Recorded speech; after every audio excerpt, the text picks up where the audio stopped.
Hi, I'm Ben. Welcome to my book corner.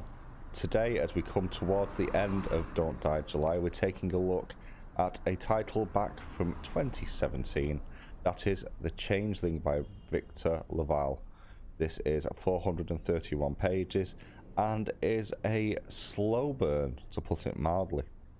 We'll take a look at the story, the characters, the world building, as well as the pluses and minuses of this one, and then my final thoughts at the end. Let's just jump straight in.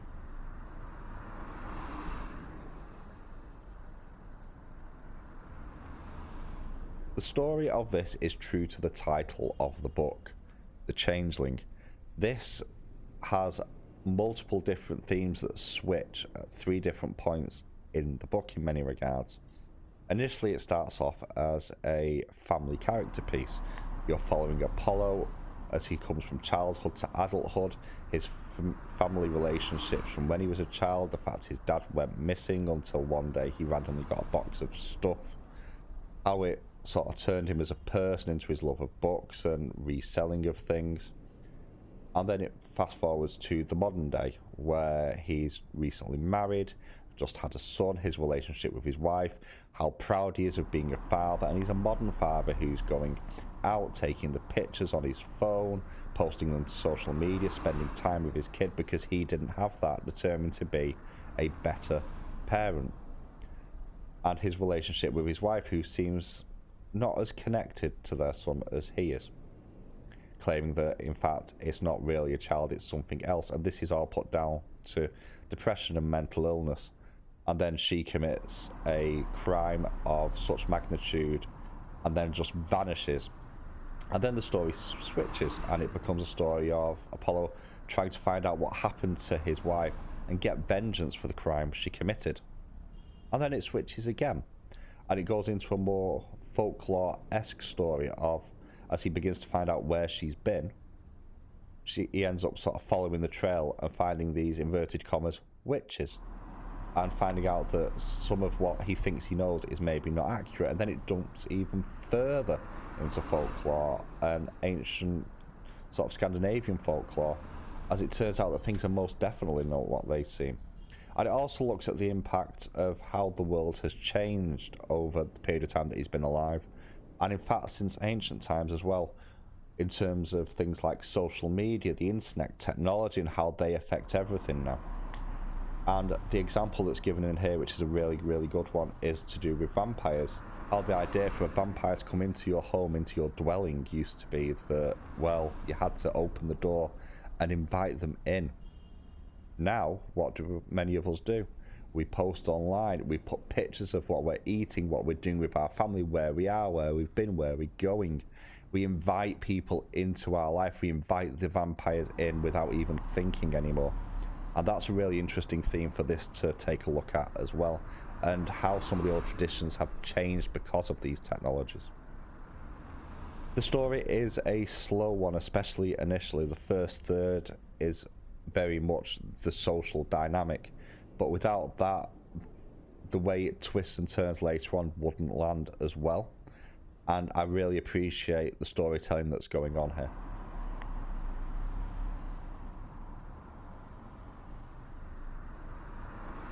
There's a few characters to get into in this one. The main character is Apollo. It follows him from being a child and the nightmares he suffered about a person peeling off their face and breathing out blue mist.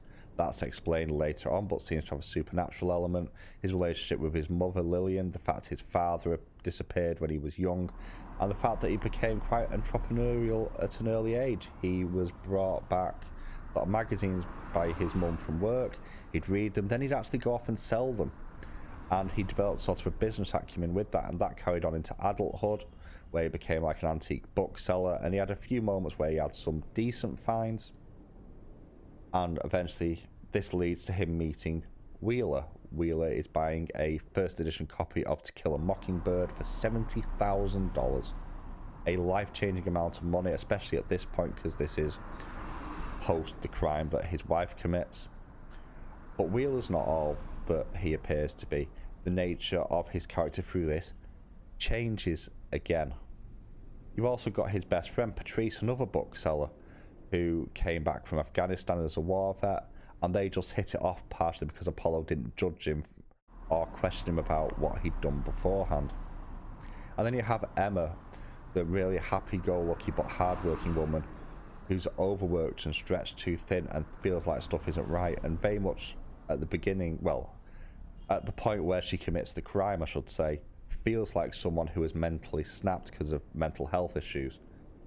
But then that's looked into, and how actually she could see what was really there.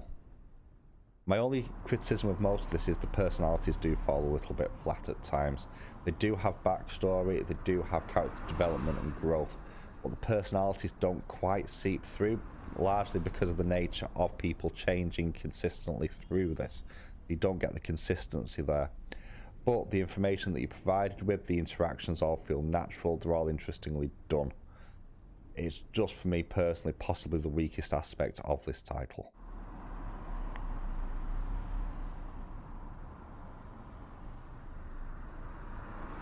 Whereas the characterization could be hit and miss, the world building here is on point.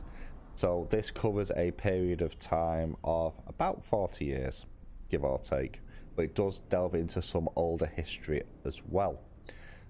So in terms of during Apollo's life, it touches on the conditions for immigrants in America and how racism affects a lot of the things they do. There's some comments in here as they're driving around one of the white neighborhoods in New York, commenting that, you know, we'll just drive slowly around, and Patrice turns around to Apollo and says, yeah, because two black men slowly driving around in a beat up car in a neighborhood like this that's quite well to do never attracted attention that you don't want, does it?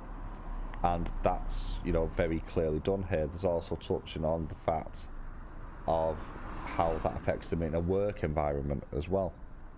You also get a sense of the living world, how the world interacts with the people around it, specifically like the routines of people going to the park every day with the kids, or the work routines touched on really well, and the general pressures, you know, date night. Anyone who's been in relationships with kids will remember the feeling of when the grandparents or whoever would babysit the kids and you could just have a night to adult again, and all that's really good. But where this really shines for me is as it dances into its more esoteric moments. It touches on things like the folk tales and fairy tales and the books. So there's a book that's mentioned in here called When Papa Was Away at Sea, and that's quite important to the story here, as it turns out.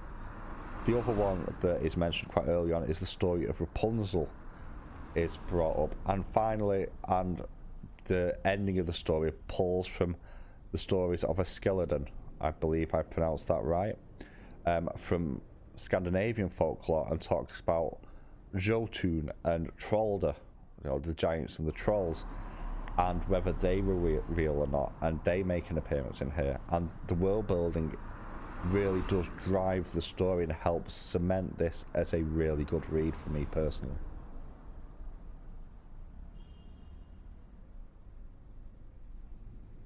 Positives and negatives then. So I'm going to start with negatives. This, initially at least, is a very, very slow read, as I already mentioned, and you do need to get through kind of the first third of the book to really get into it, for it to really start catching, at least for me personally. The other thing as well is I would say that the prose is quite dry. It can be a tough read at some points. That being said, it is very strongly descriptive. It does do the story justice, but it is one of those books that for some people could be a tough read.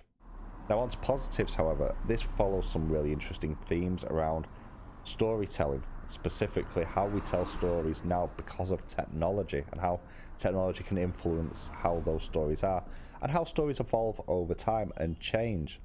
Everything in this story is themed around change. The story itself changes.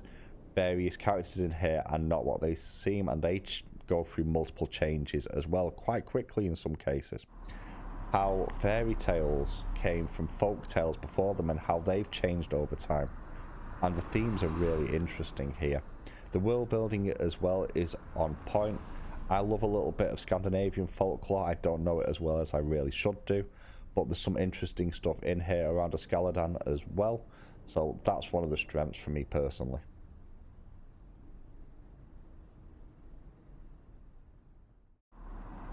So final thoughts. I think this is a decent read. I don't think it's necessarily a read for everyone. For me personally, this goes in high B tier. It does a really good job of actually going through what the Changeling means, because all the way through this book things are not as they seem and it's changing to something else, and you very much get the sense that that is what this book is aiming for. There's some decent stuff in here in terms of imagery as well.